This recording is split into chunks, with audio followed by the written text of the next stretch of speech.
Welcome to Tax Masterclass.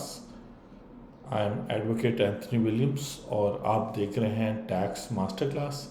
Tax master class में हम बात शुरू कर रहे हैं फेडरल बजट 2021 की एक्सप्लेनेशन। और इससे पहले हमने फाइनेंस बिल देखा था प्रीवियस वीडियोस में, जहां आपको एक आइडिया हो गया था कि टैक्स लॉस को कैसे चेंज करते हैं। तो PwC, जिसकी लोकल फर्म AF फर्गसन है, शबर से जैदी साहब भी जो एक्स चेयरमैन हैं FBR के, वो भी इस फर्म से बिलोंग करते थे। तो बहुत अच्छी इनकी कमेंट्री होती है फेडरल बजट पर, और ये आप डाउनलोड कर सकते हैं इस वेबसाइट से। बेसिकली एक ब्रीफ नज़र पहले ओवरऑल गवर्नमेंट की जो एक सोच है उस पर। गवर्नमेंट चाहती है कि इस साल टैक्स ईयर 21 में, ये तो इकोनॉमिक सर्वे था 2021 का, कि यहाँ तक क्या प्रोग्रेस रही है।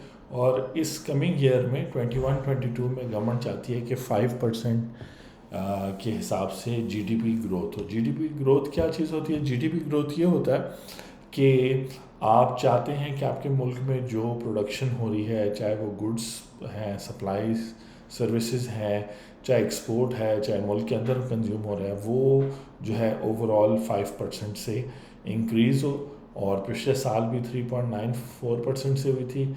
उससे प्रीवियस ईयर में नेगेटिव थी, यानी कि प्रोडक्शन कैपेसिटी में इजाफा नहीं हुआ। GDP जो है, जो ये इकोनॉमिक टर्म, इसकी ग्रोथ से ये फ़ायदा होता है कि जब मुल्क में ज़्यादा फैक्ट्रियाँ लगती हैं, जब ज़्यादा शॉप्स खुलती हैं, लोग ज़्यादा गाड़ियाँ ख़रीदते हैं, ट्रैक्टर ख़रीदते हैं, उसके अलावा मुख्तलिफ़ चीज़ें कंज्यूम करते हैं, तो कंज्यूमर्स एक तो इकॉनमी को आगे लेके जाते हैं, एक्सपैंड करते हैं, पैसे की वैल्यू बढ़ती है, फॉरेन एक्सचेंज आता है, वगैरह वगैरह। और दूसरा ये है कि सप्लाई साइड पे नई नई इंडस्ट्रीज़ और सर्विस सेक्टर्स ये सारे ओपन होते हैं। ज़्यादा से ज़्यादा लोग फिर जो है ना कॉस्मेटिक्स भी ख़रीदते हैं और टीवी भी ख़रीदते हैं। तो इस तरह करके तो कोशिश है कि ये फिगर 8% 10% पर हो, तो वो तो बहुत ज़बरदस्त है, लेकिन ये फिगर भी फ़िलहाल ठीक है। ये जो है पर कैपिटल इनकम, इसका मतलब है कि पाकिस्तान में ऑन एवरेज एक शख्स $1,542 कमाता है। ये एवरेज फिगर है, जिसका मतलब है कुछ लोग इसको अगर आप रफली कन्वर्ट कर दें, देख लेते हैं जी, इससे कितने 1,500 160 रुपये का डॉलर अगर हम कंसिडर करें तो 1542, तो 2,46,720 2,46,720, और इसको अगर हम 12 से डिवाइड करें तो 20,000 रुपये जो है ना, वो एक एवरेज इनकम है। और आज ही मैं बात कर रहा था एक और चैनल पे कि अगर आप पढ़े लिखे हैं और आप 20,000 रुपीज़ पर मंथ अर्न कर रहे हैं, तो आप अपने साथ ज़्यादती करें, क्योंकि ये बेसिकली एक मज़दूर हो गया या वर्कर हो गया जो अनएजुकेटेड है, उसकी मिनिमम सैलरी जो है महीने की 20,000 होनी चाहिए। तो फ़िलहाल ओवरऑल एवरेज वैल्यू भी यही है। इसको टेक्निकली 2,000 $2,500 $3,000 होना चाहिए। तो वो तब होगा जब हम जो है ग्लोबल जो पेमेंट्स हैं, जो ग्लोबल सिस्टम है, उसमें कनेक्टेड होंगे, तो हम बेहतर कर सकें। इसी तरह इन्फ्लेशन वगैरह, महंगाई की शरह, ये पिछले सालों की फिगर्स है। तो इस बैकड्रॉप पर उन्होंने आगे का बजट पेश किया। उन्होंने कहा कि जी इतने 6 ट्रिलियन के करीब या 5,829 टैक्स से आएगा, फिर नॉन टैक्स रेवेन्यू है, फिर वगैरह इतना चला जाएगा प्रोविंसेस को, और फिर इतना गवर्नमेंट खर्च करे, करंट में इतना डेवलपमेंट बजट में होगा। करंट जो है करंट एक्सपेंडिचर्स में इंटरेस्ट भी आ जाता है जो आप लोन्स पे कर रहे हैं, और चीज़ें भी। और यहाँ से ये जो डेफिसिट होगा, जो पैसे कम पड़ेंगे, वो बैंक्स वगैरह प्राइवेटाइजेशन वगैरह से इस तरह रिसीव करेंगे। इनकम टैक्स 16%, सेल्स टैक्स 18%, 40% जो है वो गवर्नमेंट बोरो करेगी, तो गवर्नमेंट को डेफिसिट रहेगा।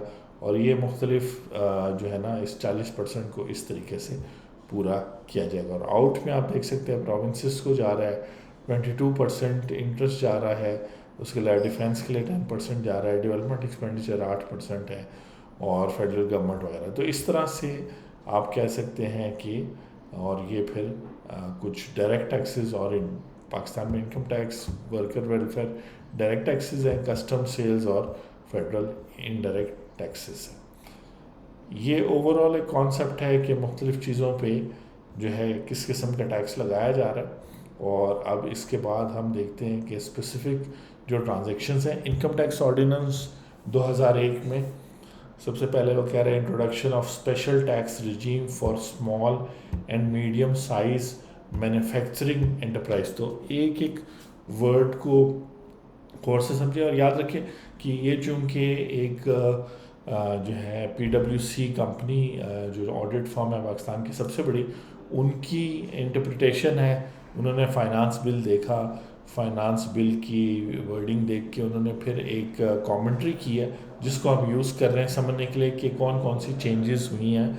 और अब जब 1 जुलाई 2021 से टैक्स ईयर शुरू होगा नेक्स्ट, तो उसमें जो है क्या चीज़ें आपको पता होनी चाहिए, क्योंकि इस साल ये जो टैक्स ईयर अभी 1 जुलाई 2021 को शुरू हो रहा है, ये टैक्स ईयर 2022 है और वो अगले साल 30 जून 2022 में ख़त्म होगा। उसकी रिटर्न तो अगले साल जुलाई अगस्त में फ़ाइल होगी। अभी जो पिछले साल फाइनेंस बिल आया था 2021 का, वो जो है 2020 का, वो टैक्स ईयर 2021 के लिए एप्लीकेबल है। और ये जब हम वीडियोस ख़त्म कर लेंगे इस साल के बजट की और अब ये फाइनेंस बिल बन जाएगा, तो उसके बाद इस साल जब आप टैक्स रिटर्न फाइल करने हैं तो पिछले साल जो चेंजेस आई हैं उनको हम देखेंगे। अभी वो ये कह रहा है कि 1 जुलाई के बाद से small and medium size enterprises जो हैं उनकी टैक्सेशन किस तरह से होगी। तो एक तो SME को उन्होंने इस तरह डिफ़ाइन किया कि कोई भी person, sole proprietor, partnership company who is engage in manufacturing as defined in section 153 of the ordinance. तो एक तो ये कि small and medium size manufacturers को टैक्स का एक सिंप्लीफाइड तरीका दिया गया है कि किस तरीके से वो एक सिंपल तरीके से अपनी टैक्स रिटर्न, अपनी टैक्स लाइबिलिटी समझ सकते हैं। सबसे पहले वो ये समझें कि टैक्स ईयर 2022 जब ख़त्म होगा तो उन्होंने कितना टैक्स पे करना है। ठीक है, तो इसमें मकसद समझाने का ये है कि एक तो इनकरेज करना आपको कि अगर आप एक small and medium size enterprise, manufacturing enterprise हैं और आपकी साल के दौरान बिजनेस टर्नओवर यानी सेल्स जो है 250 मिलियन या 25 करोड़ से ज़्यादा की सेल आप नहीं कर रहे, तो आप फिर स्मॉल एंड मीडियम एंटरप्राइज के तौर पे FBR के साथ आयरस के पोर्टल पे रजिस्टर हो जाएंगे। और इसके अलावा small and medium enterprise development authorities के साथ भी अगर आप हो जाएं तो आपको वहाँ से बहुत सारे फ़ायदे हैं। गवर्नमेंट का एक ऐसा इदारा है जो मुख्तलिफ प्रोग्राम्स कराता है जिसमें आपकी स्किल डेवलपमेंट है, फिर मुख्तलिफ एक्सपोर्ट और लोकल अपॉर्चुनिटीज़, बिजनेस अपॉर्चुनिटीज़ से आपको अवेयर करता है। आपके पास शायद इतने रिसोर्सेज ना, इतना टाइम ना हो, तो इनकी मीटिंग्स और इस इदारे से वाबस्ता होने से आपको बहुत सारा बिजनेस मिल सकता है। तो कहता है a company covered by the definition of SME will not qualify as a small company. अगर जो है यहाँ पर्सन की बात है, तो अगर कोई कंपनी है और वो 25 करोड़ से कम का जो है ना सेल कर रही है मैन्युफैक्चर्ड गुड्स का, तो फिर वो स्मॉल कंपनी नहीं कहलाएगी, वो SME कहलाएगी। स्मॉल कंपनी जो है वो भी एक कॉन्सेप्ट है और उसमें भी डिफ़ाइन किया हुआ है टैक्स लॉ में उसको, और बेसिकली इस पे टैक्स रेट 20% है। तो अभी आप देखेंगे कि SME पे टैक्स रेट इससे भी कम है। तो इसीलिए हो सकता है आपका बिजनेस कम हो, लेकिन अब आपके पास ऑप्शन है कि आपने उसको एज ए SME करना है या एज ए स्मॉल कंपनी करना है। याद रखिए कि यहाँ पे ये जो SME है इसका ताल्लुक मैन्युफैक्चरिंग से सिर्फ है। तो अगर आप सर्विस प्रोवाइडर हैं और ये रिक्वायरमेंट पूरी कर रहे हैं तो आपको ये फ़ायदा नहीं होगा। सर्विस प्रोवाइडर के लिए फिर हम आगे बात करेंगे। तो इसीलिए बहुत गौर से देखते हुए कि ये बेनिफिट किस स्पेसिफिक पर्सन को जा रहा है। तो मैन्युफैक्चरिंग हो, 25 करोड़ से कम की सेल हो और फिर आप FBR के साथ रजिस्टर्ड भी हो, तो मैं आपको इनकरेज करूँगा कि अपने बिज़नेस को टैक्स नेट में ला के रजिस्टर करें। और in case annual business turnover exceeds 250 million या 25 crore, it shall cease to be SME। तो ख़ास तौर पे अगर आपका साल का 5 करोड़, यहाँ तो 25 करोड़ की बात हो रही है, साल का 5 करोड़ की सेल है, 10 करोड़ की है, तो अभी काफ़ी टाइम है, 2-4 साल तक आप ये बेनिफिट ले सकते हैं। आगे वो कहता है कि जी tax rate for the purpose of taxation SMEs are classified into the following 2 categories and tax on taxable income is required to be computed at follow.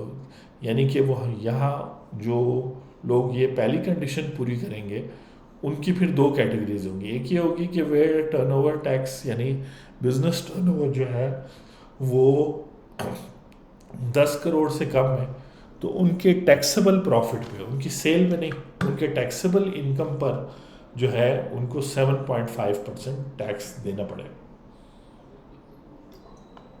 जिसका मतलब है कि अगर 10 करोड़ रुपए की उन्होंने सेल की है तो फिर 10 करोड़ की तो सेल उन्होंने की, ऑब्वियसली वो चीज़ बनाई होगी, मैन्युफैक्चरिंग कॉस्ट, स्टॉक, उसके अलावा जो है distribution cost, salaries, rent, electricity, ये सारी चीज़ें जो हैं माइनस कर लें तो सपोज करें 10 करोड़ में से 1 करोड़ पे जो है क्या कहते हैं प्रॉफिट आ जाता है आपका, ठीक है ना जी, 10 मिलियन यानी 1 करोड़, इसका 7.5% जो है वो बनेगा 7,50,000 रुपये।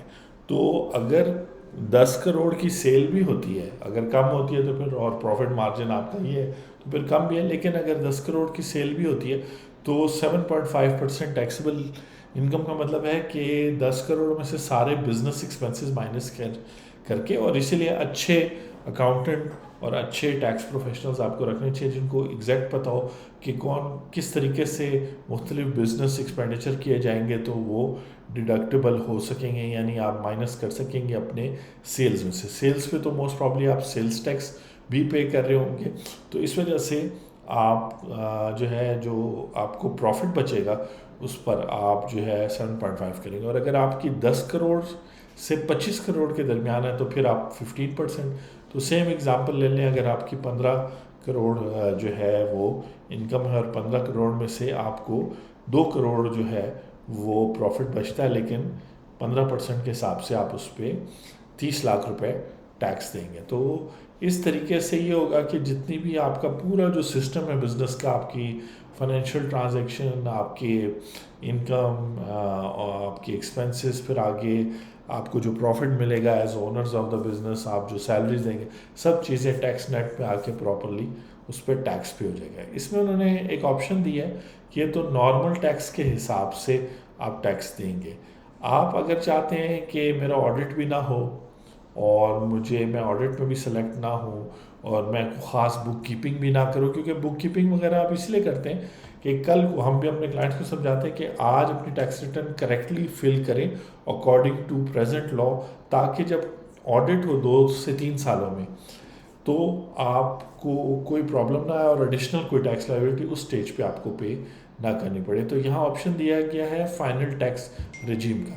वो कह रहे हैं कि SMEs अगर चाहें तो फाइनल टैक्स रिजीम में जा सकते हैं। इस ऑप्शन को वो एक्सरसाइज करेंगे जब वो 2022 की अपनी रिटर्न फाइल कर रहे होंगे, और फिर 3 साल तक वो बाउंड होंगे कि उनकी फाइनल टैक्स रिजीम के मुताबिक कैलकुलेशन होगी। यहाँ नोट करें, अभी आपको समझाया था कि आपका टर्नओवर जितना भी है, लेकिन उसमें से जो टैक्सेबल इनकम या प्रॉफिट बचा है उस पर 7.5 या 15% लगेगा। FTR में ये होता है कि जितना भी आपका टर्नओवर है उसका एक सर्टेन परसेंटेज होता है। तो अगर आपने 100 मिलियन आपका टर्नओवर है तो इसमें से एक्सपेंसेस माइनस करने की आपको इजाज़त नहीं होगी, बल्कि इस पे 0.25% जो है लगेगा।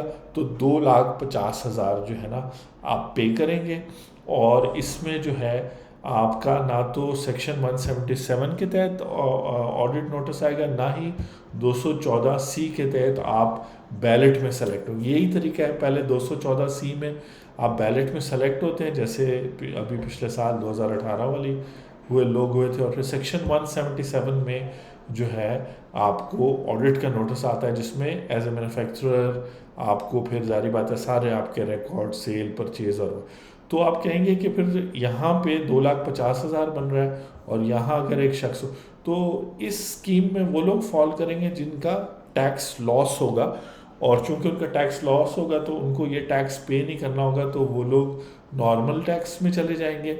और जिन लोगों को प्रॉफिट है, खासतौर पे उनके प्रॉफिट मार्जिन ज़्यादा है, 10, 15, 20% है, 30% है, तो वो फिर ये वाली टैक्सेशन FTR वाली प्रेफर करेंगे। और इसी तरह दो कैटेगरीज बन गई, अगर 10 करोड़ तक, 100 मिलियन तक कुछ है, तब तो आपको 0.25 तक आएगा, वरना अगर 100 मिलियन से 250 मिलियन के दरमियान है तो 0.5% ग्रॉस टर्नओवर पे आपको जो है ना ये आएगा, पे करना होगा। तो इस तरीके से आप डिसाइड करेंगे। ये हम आज mainly manufacturing small and medium size manufacturer की बात करें कि उनको टैक्स नेट में आने के लिए इजी रास्ते दोनों दे दिए गए। एक तो डिफाइन कर दिया गया कि 25 करोड़ तक जो शख्स कर रहा है वो रजिस्टर हो जाए, फिर वो टैक्स रिटर्न फाइल करते हुए अगर उन्होंने बुक कीपिंग वगैरह अच्छी रखी है और टैक्स लॉस उनका आ रहा है, तब तो जो है वो नॉर्मल टैक्स में आ जाए, और अगर उनको प्रॉफिट हुआ है तो रिटर्न फाइल करते हुए वो ये ऑप्शन चूज़ कर लें। जिस केस में भी टैक्स कम पड़ेगा और कीपिंग इन माइंड के बुक कीपिंग वगैरह अगर नहीं हुई तो फिर ऑडिट वगैरह से भी बचने के लिए इसमें फ़ायदा होगा। और वो कह रहे हैं कि income tax audit for those not opting for, तो वो ऐसी मीन्स जिनको वो opt for taxation and normal can be selected for tax audit through risk ballot, वो बैलेट में, however the cases selected will not exceed 5% of the total population of SMEs। ये भी अच्छा है कि जो ओवरऑल लोग, जितने भी लोग सेलेक्ट होंगे उसमें सिर्फ 5% लोग SME सेक्टर से ऑडिट के लिए सेलेक्ट होंगे जो नॉर्मल रजीम में जाएंगे। तो जो FTR में जाएंगे वो तो इसमें से निकल जाएंगे, जो नॉर्मल रजीम में जाएंगे उसमें भी ओवरऑल जितने भी लोग सेलेक्ट होंगे तो 5%। उसके अलावा simplified return and other provision proposal मुख्तलिफ सेक्शंस में किया जा रहा है कि SMEs में भी prescribed by FBR other provision of the ordinance shall apply। जो है कुछ चीज़ें तो ऑब्वियसली हर एक टैक्स पेयर को करनी होती है, तो वो कर जो है ना उन पर अप्लाई होता है। तो इस तरीके से जो स्मॉल एंड मीडियम है उनके लिए ये उन्होंने दिया है ऑप्शंस, और आई होप कि आप समझ गए कि टैक्स लॉ कैसे काम करता है। ये ऑप्शंस डिफरेंट लोगों के लिए हो सकते हैं। फिर एक इंटरेस्टिंग चीज़ है एक्सपोर्ट ऑफ सर्विसेज वगैरह, उस पर अगली वीडियो पे बात करेंगे।